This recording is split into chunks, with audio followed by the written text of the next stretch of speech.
Welcome to World War II history. Here, we bring you first-hand stories straight from World War II after-action reports. Our mission is to dive deep into the pivotal moments of history, exploring the true accounts of strategy, bravery, and sacrifice that shaped the world we live in today. In this episode, we explore a remarkable clash that wasn't just about tanks and firepower, but a battle of brains versus muscle. On one side, Colonel William Anderson, strategic, methodical, and resourceful, stood against SS Colonel Joachim Peiper, a force of brute strength, commanding a ruthless armored division. In the end, it was Anderson's genius that prevailed, forcing Peiper's once unstoppable force to retreat in shame. Now, let's take you back to the beginning, to the calm before the storm and the moment when everything changed. Chapter 1: The Calm Before the Storm. The attack came with terrifying suddenness. At exactly 5:30 a.m. on December 16, 1944, the tranquil stillness of the Ardennes was shattered by the thunderous roar of German artillery. Explosions echoed through the snow-covered valleys as hundreds of shells rained down, turning the winter landscape into a fiery nightmare. Trees were ripped from the ground, trenches collapsed under the relentless barrage, and debris filled the air, choking the battlefield with thick black smoke. The ground trembled under the sheer force of the bombardment. American positions were obliterated with deadly precision. Caught completely off guard, soldiers scrambled for cover amid the chaos. Vehicles were blown apart, while hastily dug foxholes crumbled beneath the weight of falling shells. For nearly 90 minutes, the bombardment continued, unrelenting and unforgiving, as men struggled to survive the onslaught. As the smoke began to lift, the faint rumble of tank engines grew louder, echoing ominously through the fog that clung to the frozen forest. German panzers were on the move, rolling forward with deadly intent. This was no ordinary attack. It was the opening strike of Operation Wacht am Rhein, Hitler's last desperate gamble to turn the tide of the war. Just a day earlier, the men of the 1111th Engineer Combat Group, led by Colonel William Anderson, had been carrying out their routine tasks. Stationed miles behind the front lines, their job was to maintain roads, fortify supply lines, and prepare key routes for the Allies' planned advance into Germany. Morale was high. The liberation of Paris and recent victories in Belgium had instilled a sense of inevitable victory among the Allies. Many soldiers, including Anderson, believed that the war was drawing to a close. The Ardennes was a quiet, remote sector. The engineers were focused on the hard labor of preparing for what they thought would be the final push. Roads were cleared, bridges repaired, and logistical planning was underway for the offensive into Germany. The bitter cold of the Ardennes winter was their greatest challenge, not the enemy. The previous night, Anderson had even remarked to his officers, "The worst is behind us."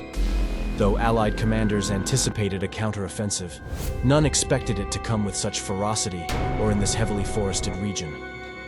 As reports of the artillery bombardment poured in, most of Anderson's men believed the attack would be localized and manageable. They took solace in the fact that they were positioned behind the battle-hardened 106th Infantry Division and the 28th Infantry Division, both seasoned units that could handle the initial brunt of any German thrust. However, Colonel Anderson's instincts told him otherwise. His experience and battlefield awareness suggested something far larger was unfolding, though he lacked confirmation at the time. Chapter 2: Operation Wacht am Rhein. What Anderson sensed but could not yet fully comprehend was the sheer scale of the operation taking place. This was no minor skirmish. It was the beginning of Operation Wacht am Rhein, a meticulously planned and massive German offensive designed to turn the tide of the war. Hitler's strategy was bold and audacious, involving more than 250,000 troops, 1,000 tanks, and 1,900 artillery pieces. The objective was to surprise the Allies with a lightning-fast blitzkrieg through the Ardennes, a region previously considered unsuitable for large-scale armored operations. The Germans aimed to split the Allied forces and capture the vital port city of Antwerp, the cornerstone of their plan. Capturing Antwerp would sever the Allied supply lines and throw their logistics into chaos. By breaking through the Ardennes, the Germans hoped to encircle large portions of the 1st U.S. Army and the British 21st Army Group, trapping them in a deadly pocket. Such an encirclement would force the Allies into a weaker negotiating position and potentially lead to a peace settlement favorable to Germany. Speed and surprise were critical to the success of the operation, which was intended to be completed within 7 to 10 days. To achieve this, the Germans had deployed two formidable armored formations, the 5th Panzer Army and the 6th Panzer Army, each tasked with complementary objectives. The 5th Panzer Army, led by General Hasso von Manteuffel, was to advance through the central Ardennes, with the mission of capturing key towns like Bastogne, which controlled vital road networks that would facilitate the German advance westward. Bastogne's capture was crucial for maintaining supply lines and keeping the offensive on track. The 5th Panzer Army was also responsible for securing the southern flank of the attack, preventing any Allied counterattacks that could stall the German advance. Meanwhile, the 6th Panzer Army, under the command of General Sepp Dietrich, spearheaded the northern push. They were tasked with breaking through the American lines, crossing the Meuse River, and driving swiftly toward Antwerp. Timing was everything. The 6th Panzer Army needed to reach the Meuse within 48 hours, securing key river crossings before the Allies could mount a coordinated response. Equipped with formidable Tiger and Panther tanks, they relied on speed and surprise to create a clear path to Antwerp. Leading the charge at the tip of the 6th Panzer Army was Kampfgruppe Peiper, a battle-hardened unit commanded by SS Colonel Joachim Peiper. His task was to secure the critical river crossings and pave the way for the larger German force to continue toward Antwerp. Peiper's force, part of the elite 1st SS Panzer Division, Leibstandarte SS Adolf Hitler, was formidable in both size and strength. It included roughly 117 tanks, of which about 20 were the heavily armored Tiger I and Panther models, supported by dozens of Panzer IVs. In addition to the tanks, Peiper had over 4,800 troops and nearly 600 vehicles at his disposal, including half-tracks and mechanized infantry units designed to quickly move through the rugged terrain. Peiper's reputation for speed and ruthlessness made his unit the tip of the spear for the 6th Panzer Army's advance. He knew that any delays could jeopardize the entire offensive, and there was no room for error. As his columns of tanks and mechanized infantry surged forward through the dense forests and snow-covered roads, they had one clear objective: break through the Allied defenses and clear the path to Antwerp, no matter the cost. Chapter 3: The Clash of Titans. After the artillery barrage had subsided, the full might of the 5th Panzer Army charged forward, bringing a devastating assault on both the 106th Infantry Division along the Schnee-Eifel and the 28th Infantry Division, stationed near Bastogne and Clairvaux. The attack was swift and overwhelming. Within hours, the 106th Infantry Division's defenses were shattered, leaving them unable to retreat or reinforce. Later on, over 7,000 soldiers from the 106th had surrendered, the largest mass surrender of U.S. troops in the European theater. At the same time, the 28th Infantry Division faced a similarly crushing assault.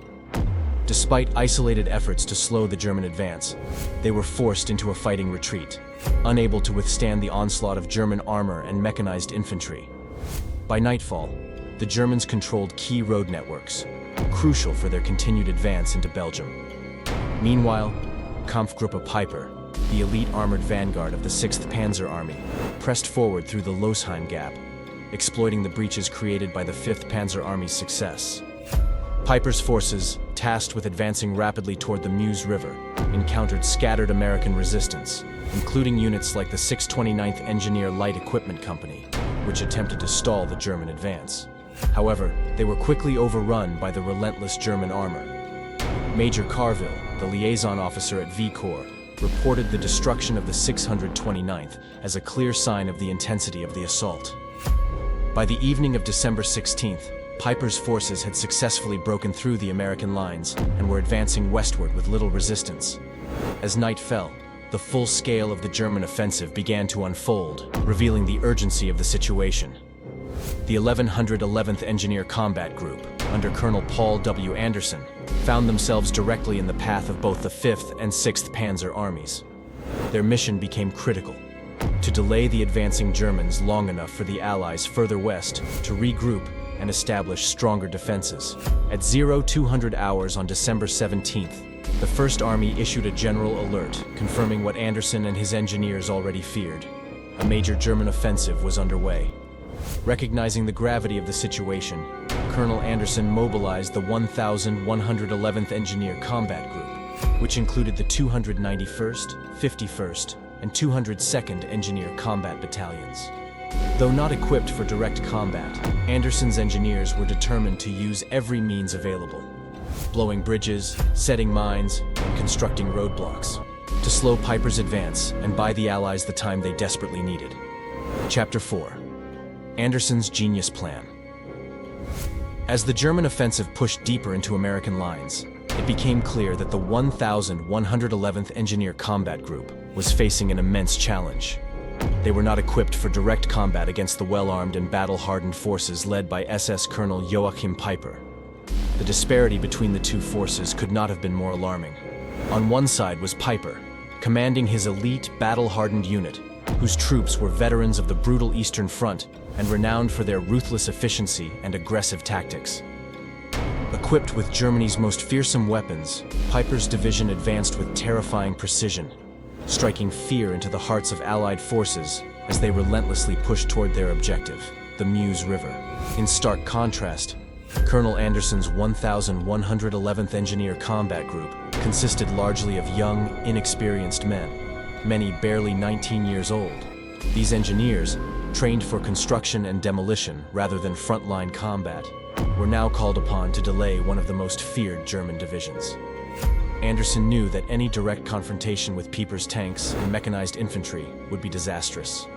Instead, he devised a plan that relied on the engineers' specialized skills and the terrain to slow the German advance. After the initial German breakthrough, Anderson quickly grasped the gravity of the situation.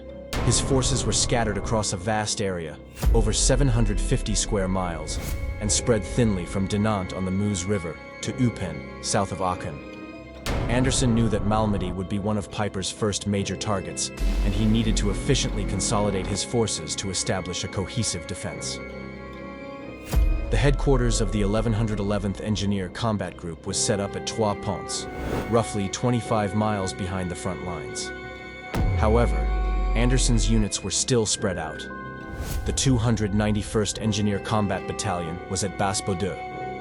The 51st Engineer Combat Battalion was more than 20 miles southwest at Marche, and the 296th Engineer Combat Battalion was stationed at Sauerbrot, near Eupen.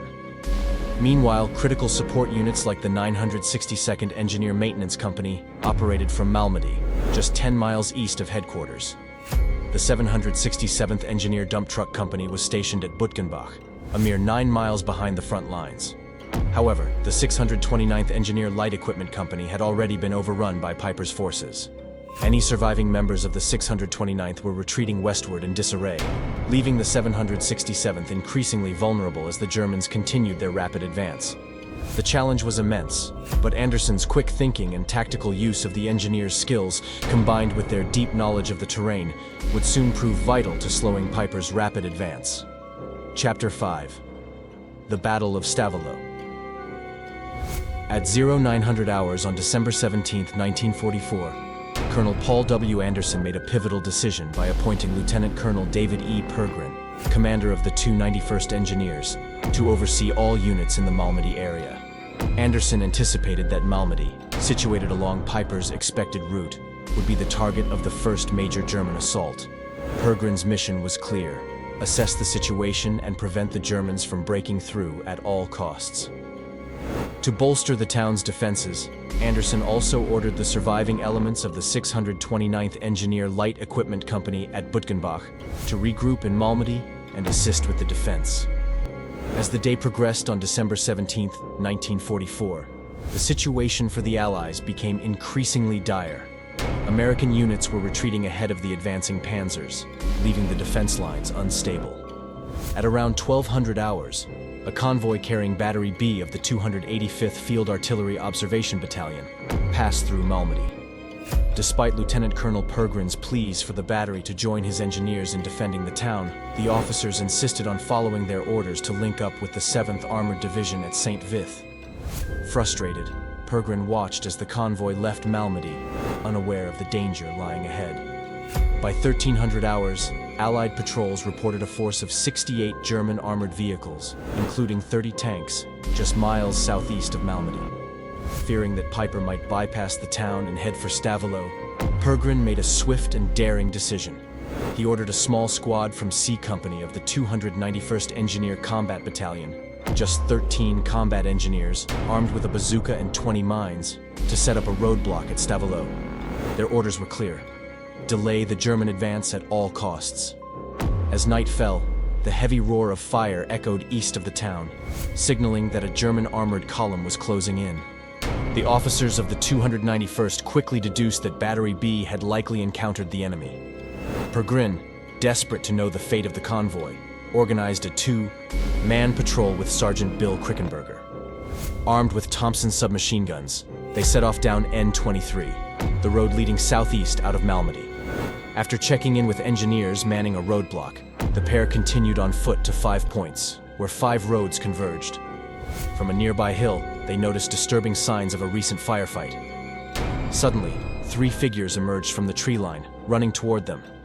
The 3 men were survivors of one of the most heinous atrocities committed by the Germans during the Ardennes offensive, the Malmedy massacre. Just hours earlier, Battery B had indeed run into an advancing German column, led by SS Lieutenant Colonel Joachim Peiper's elite Kampfgruppe, part of the 1st SS Panzer Division Leibstandarte Adolf Hitler. The firefight was brutal, and more than 80 American soldiers surrendered. Instead of being escorted to the rear, the Germans gathered the prisoners in a field and opened fire with machine guns.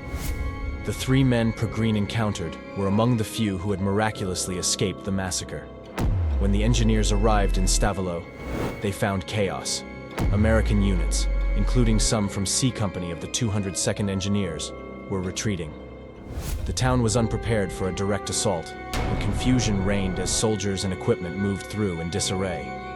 With little time to spare, the engineers quickly set to work, laying mines along the approach to the stone bridge over the Amblève River, a crucial crossing that Peiper needed to continue his advance. They improvised a defense, emplacing a minefield, taking up positions with rifles and a bazooka to cover the bridge. The scene was one of quiet tension as the small squad braced for the inevitable arrival of Peiper's formidable force. While Pergrin prepared Malmedy and Stavelot, Anderson turned his attention to another critical point: Trois Ponts. The Amblève and Salm rivers formed natural barriers, and the bridges over them were vital. If Peiper could capture these bridges, he would have a direct route to the Meuse River. At 1900 hours, the first of Peiper's Mark III tanks appeared at the edge of Stavelot, making its way toward the bridge. As it rolled forward, the lead tank struck a mine, which blew off its treads and immobilized it in the middle of the road. The engineers, armed with just a bazooka and rifles, opened fire on the other 2 tanks that came into view and disabled them. The surprised German crews quickly withdrew, believing they were facing a stronger force than expected. While the engineers in Stavelot successfully delayed Peiper's advance, buying precious time, Anderson was executing the next phase of his plan to strengthen other critical points. As Peiper's forces hesitated, Anderson contacted Lieutenant Colonel Fraser, commander of the 51st Engineers, ordering reinforcements to Trois Ponts. Understanding the strategic importance of the Amblève and Salm River bridges, Anderson directed Fraser to send additional supplies of demolitions, mines, bazookas, and machine guns. By 2000 hours, Fraser had directed C Company of the 51st Engineers, stationed near Haughton, to proceed to Trois Ponts immediately. They arrived by 23:30 hours and began fortifying the bridges. As Peiper's forces regrouped for a coordinated assault, Anderson's engineers in Trois Ponts quickly rigged the bridges with explosives, ready to destroy them if necessary. They also set up roadblocks, creating choke points that would further stall Peiper's armor. When Anderson learned that troops from C Company of the 202nd Engineers had withdrawn from Stavelot and were arriving at Trois Ponts, he ordered them to return and support the engineers at Stavelot, establishing a blocking position at the Stavelot Bridge. Recognizing the critical importance of the bridge over the Amblève River to Peiper's advance, Anderson's instructions were clear: wire the bridge for demolition and destroy it at the critical moment to halt the German forces. He knew that losing Stavelot would open a direct path for Peiper, making its defense vital to the overall strategy. Peiper, now unsure about the resistance he was facing, and noting that his column was spread out over 25 miles, made a calculated decision to delay the attack on Stavelot until dawn, allowing his units time to regroup. This hesitation, precisely what Anderson had hoped for, bought crucial time for the Allies to reinforce Stavelot, Trois Ponts, and Malmedy.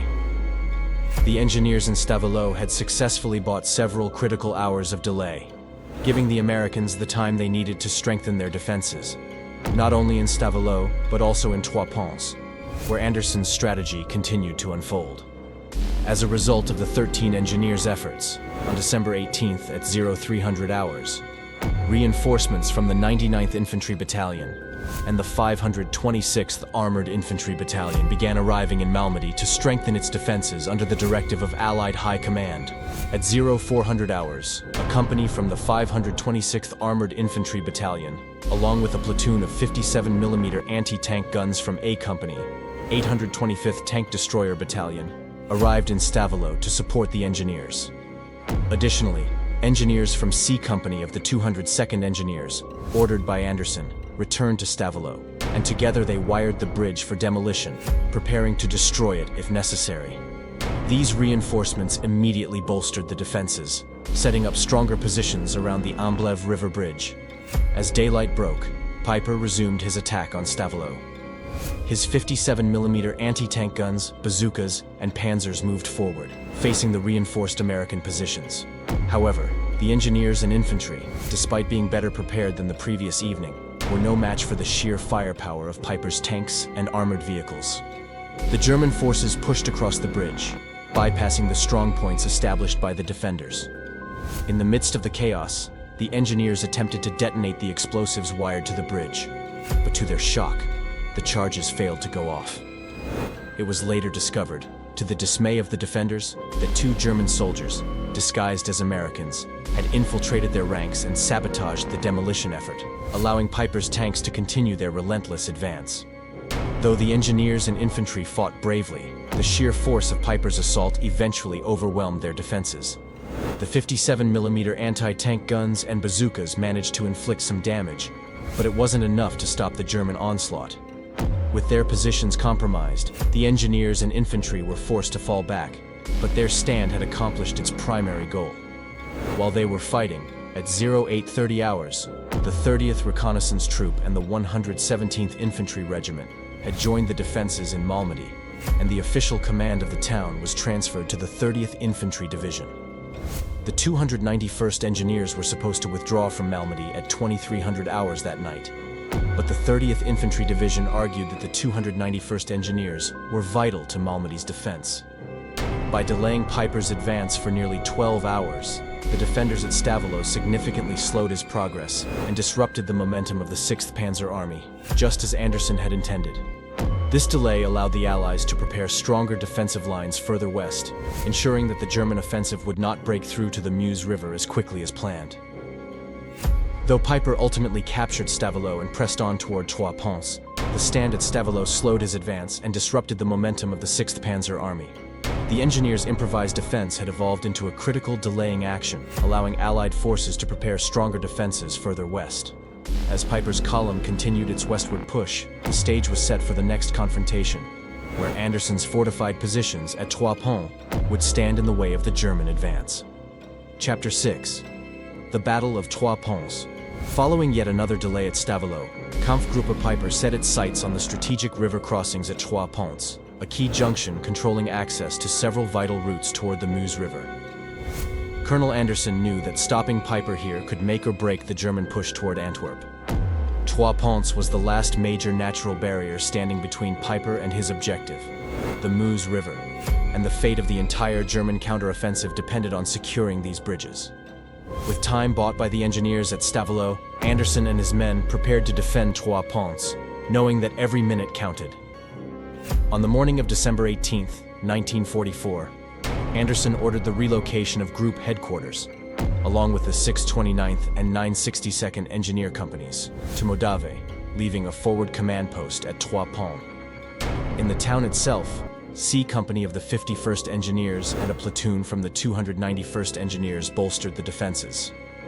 Their weaponry was sparse, consisting of a 57mm anti-tank gun and a few bazookas, supported by a detachment from the 526th Armored Infantry Battalion.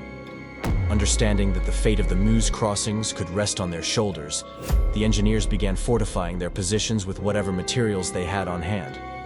At 11:15 hours, the first German tank appeared on the horizon. The engineers, with just 7 rounds of ammunition, fired their 57mm anti-tank gun, disabling the lead tank. But the victory was short-lived. Return fire from a German 75mm gun destroyed the American anti-tank gun and killed its crew. In a critical move, the engineers quickly demolished the 2 key bridges over the Amblève River, stalling Peiper's advance. Peiper's column, caught off guard, hesitated for about 45 minutes, trying to find an alternate route around Trois Ponts. This delay was crucial. Each minute bought by the engineers allowed Allied forces to consolidate further west.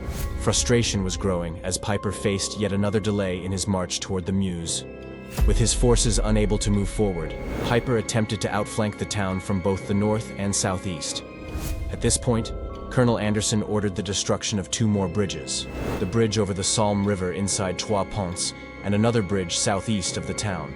The engineers wasted no time, wiring the bridges with explosives and demolishing them as soon as Peiper's forces attempted to approach.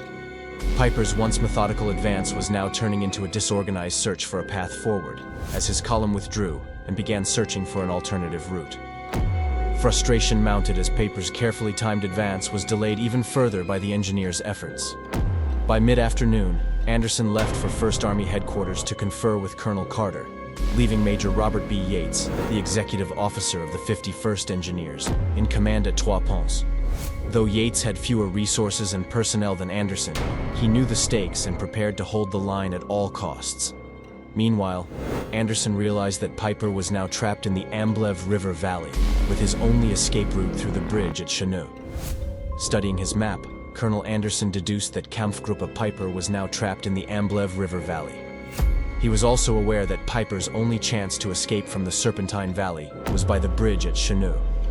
It was too late to demolish that bridge, but Anderson knew Peiper would have to cross another bridge over the Lienne Creek near the hamlet of Habiemont on his way to Werbemont. That same afternoon, Anderson radioed a company of the 291st Engineers in Werbemont, instructing them to demolish the bridge at Habiemont, Peiper's last route to the Meuse. With only 15 men remaining, Staff Sergeant Edwin Pigg and his team wired the bridge for demolition just in time. At 1600 hours, Peiper's forces arrived. Peiper's confidence was still intact, as he stood tall in the cupola of his tank, scanning the terrain toward the bridge at Habiemont, now barely visible through the dense fog. To his surprise, he noticed several small figures scrambling across the bridge. Without hesitation, the lead panzer opened fire with its hull-mounted machine gun, soon followed by the rest of the column. 88mm high-explosive rounds roared across the field. Dirt, grass, and shrapnel filled the air as the tanks relentlessly pounded the area.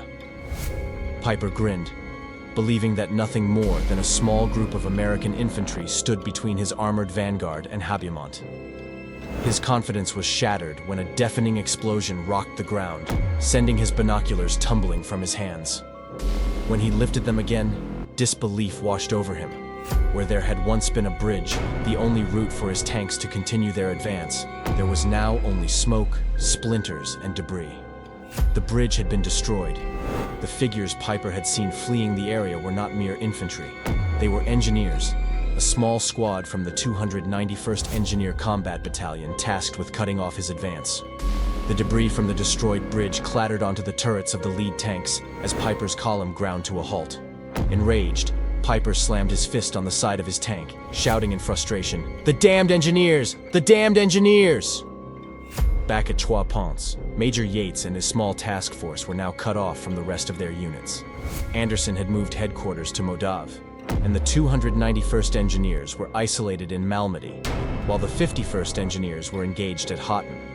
Yates commanded a mixed group of C Company, 51st Engineers, a reinforced platoon from A Company, 291st Engineers, and a squad of the 526th Infantry.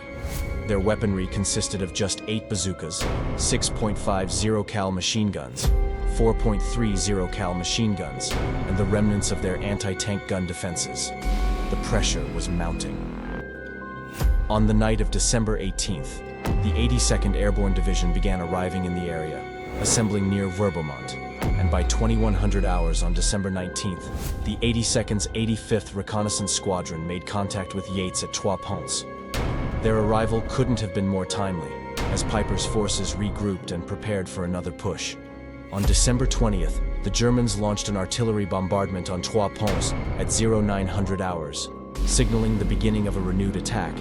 Yates's engineers, entrenched along the Salm River, came under heavy fire as German infantry attempted to cross the river.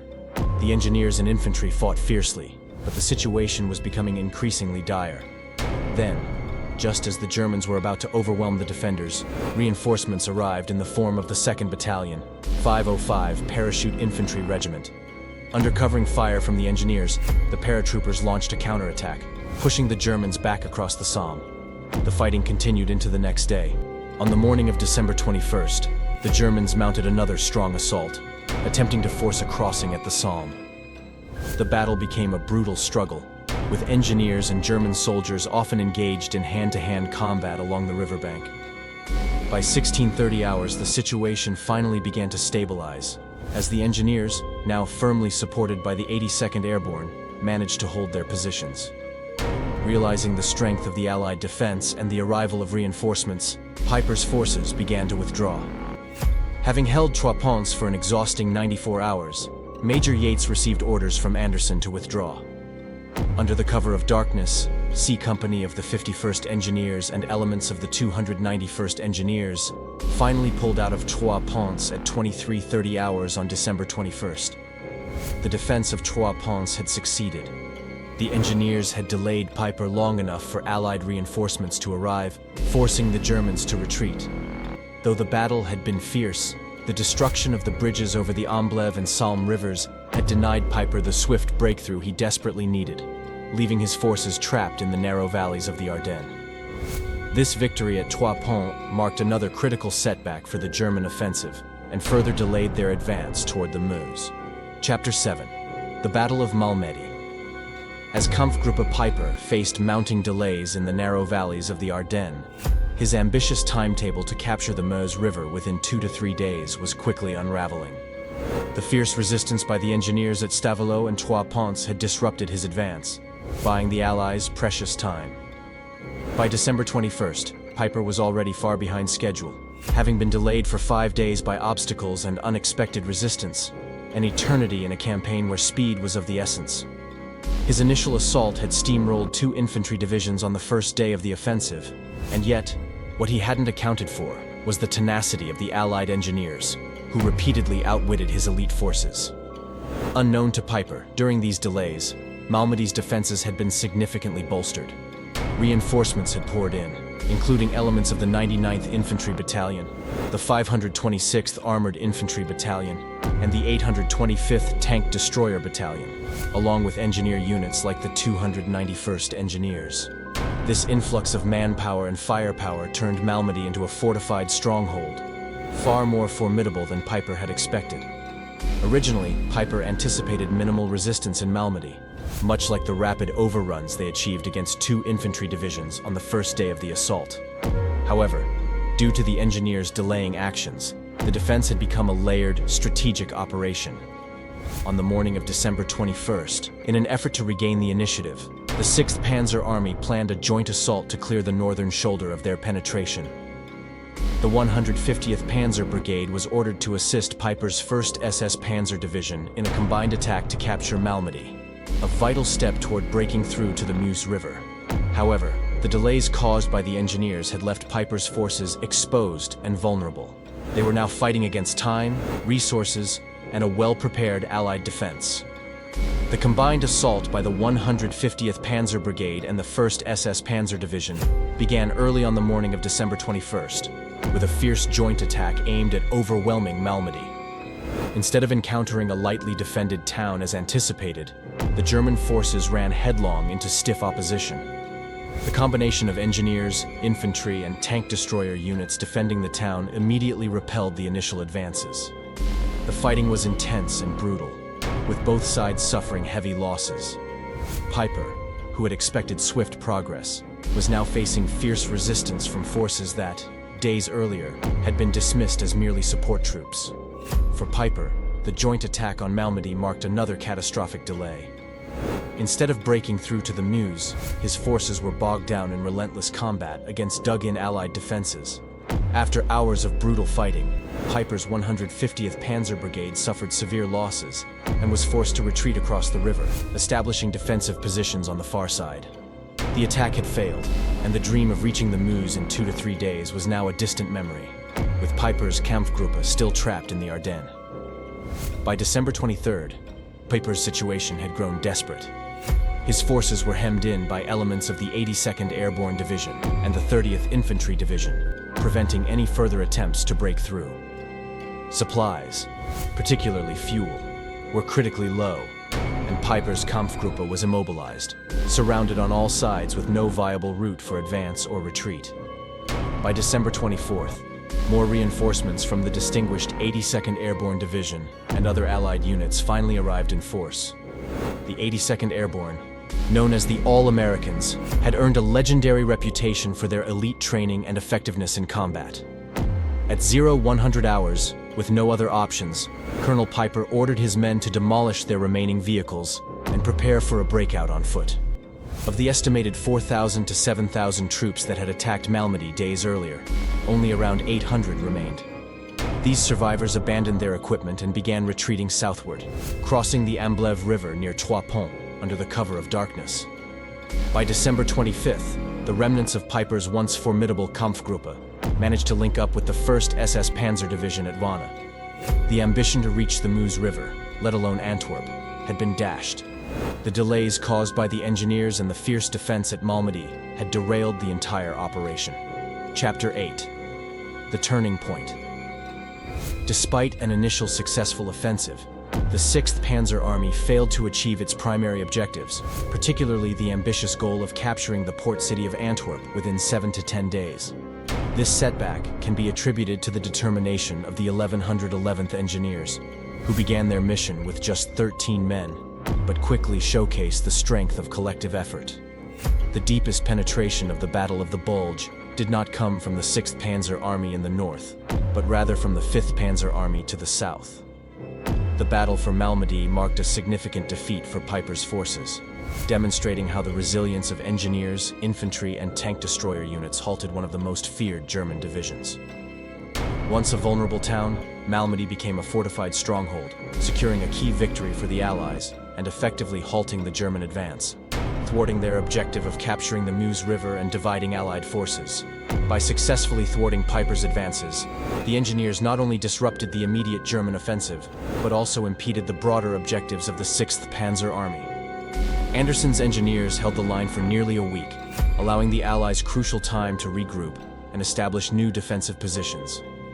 As Kampfgruppe Peiper was delayed at Stavelot, Trois Ponts, Malmedy, and the Orthe River, they found themselves cut off from essential supply lines.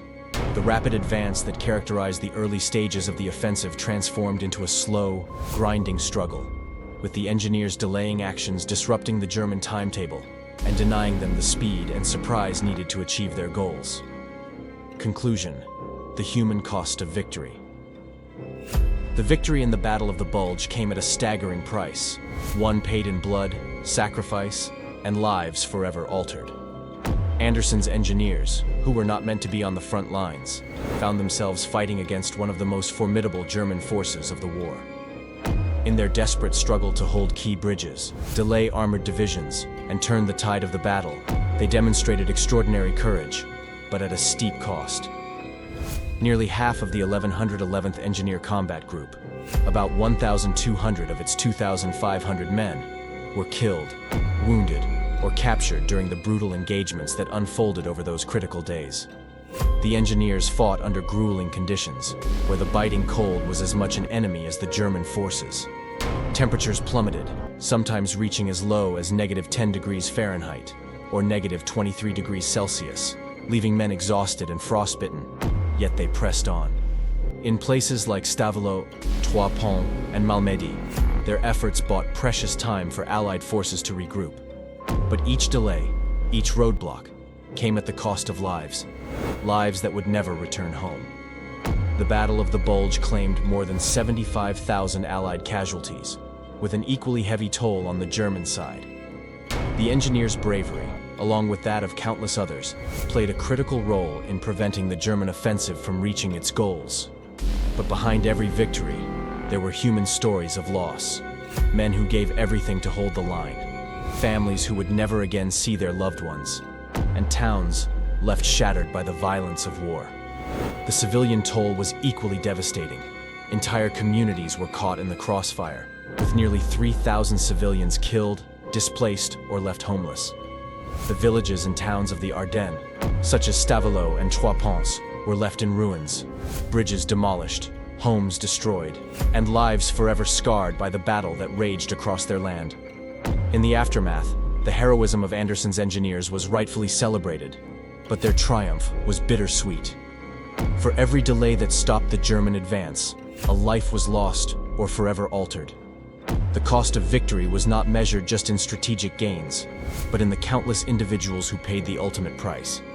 Anderson's men, along with so many others, showed that the courage of a few could change the course of history. Their stand in the snow-covered forests of the Ardennes was more than a tactical victory. It was a testament to the resilience of the human spirit in the face of overwhelming odds.